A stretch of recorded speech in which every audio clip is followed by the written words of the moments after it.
Somewhere in your life, you've been lied to today. Maybe you didn't notice. Maybe you did. But here's the stranger question. When did that start? Not the lie someone told you this morning, but the very first lie. The moment some ancient human looked at another human and said something they knew wasn't true. Because lying didn't always exist.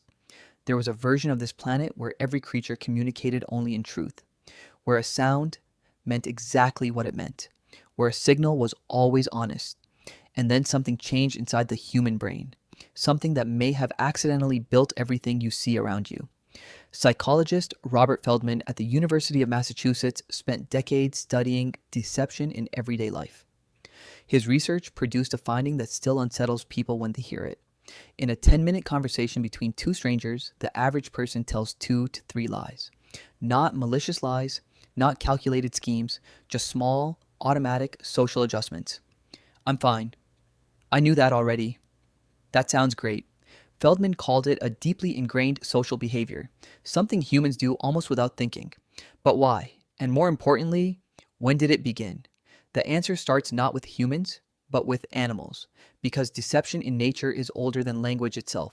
The fork-tailed Drongo, a small bird in southern Africa, has been observed mimicking the alarm calls of other species. When meerkats hear a predator alarm, they scatter, and the Drongo steals their food.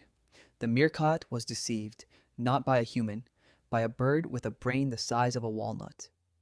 Primatologist Frans de Waal spent years documenting tactical deception among chimpanzees.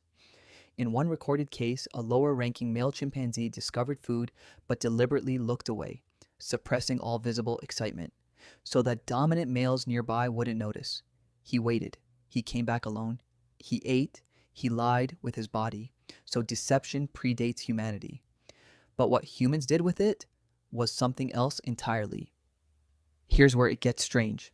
Evolutionary anthropologist Robin Dunbar has argued that language itself may have evolved not primarily for sharing information, but for social manipulation. In other words, we didn't develop complex language to describe the world accurately. We developed it to influence what other people believed about the world. Dunbar's research on primate groups found that as social groups grew larger, the cognitive demands of managing relationships increased dramatically. Who is allied with whom can be trusted, who is pretending to be something they're not.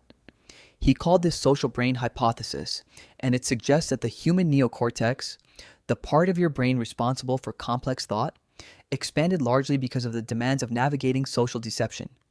Your brain may have grown bigger because lying required it, but when exactly did deliberate lying begin? Archaeologist Francesco has studied the emergence of symbolic thought in early humans.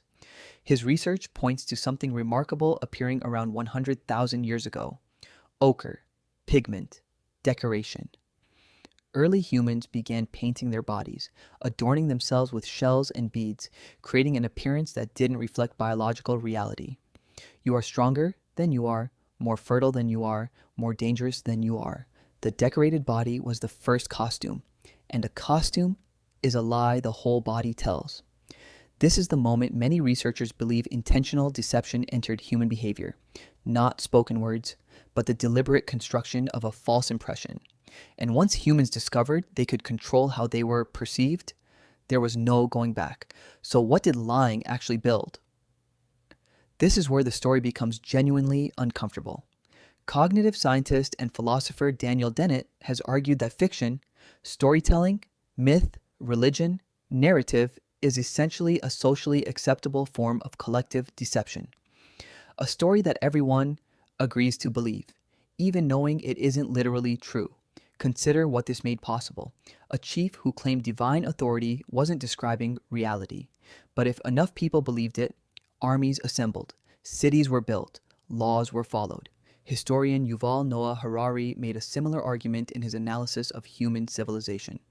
He proposed that the ability to believe in shared fictions, gods, nations, money, human rights, is the single capability that allowed humans to cooperate in groups of millions.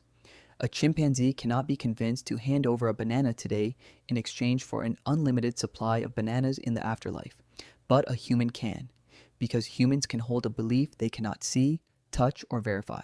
And that capacity began with the ability to say something that wasn't true. Think about money for a second. A paper note has no inherent value. It is worth something because millions of people collectively agree to believe it is worth something. The moment that belief collapses, as it has throughout history in cases of hyperinflation, the paper becomes worthless. Money is a shared lie that built the global economy. Nations are lines drawn on maps that don't exist in nature, held together by stories people agree to believe about shared identity and history. Even the concept of tomorrow is a kind of fiction. The future doesn't exist yet, but humans plan for it, sacrifice for it, and die for it. No other animal does this, and it all traces back to the moment some ancient human first discovered that reality could be adjusted. Psychologist Paul Ekman spent decades studying the microexpressions that flicker across human faces when someone lies. His research found that most people are remarkably bad at detecting deception, performing barely better than chance even when they believe they are skilled at it. We evolved to lie, and we evolved just well enough to sometimes detect it.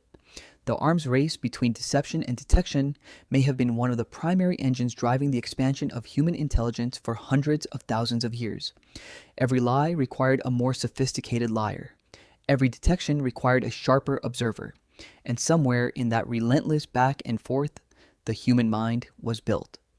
So the next time someone tells you lying is simply wrong, consider what it cost to get here. Every institution around you was built on a story someone told. Every currency in your pocket is a collective agreement. Every border on every map is a line people chose to believe in. The uncomfortable truth isn't that humans lie. The uncomfortable truth is that without the ability to lie, there may have been nothing true worth protecting, because the greatest things humans ever built, community, meaning, civilization itself, weren't found in the world. They were invented. And maybe the oldest, strangest, most human question of all isn't whether something is true. It's whether enough people believe it to make it real.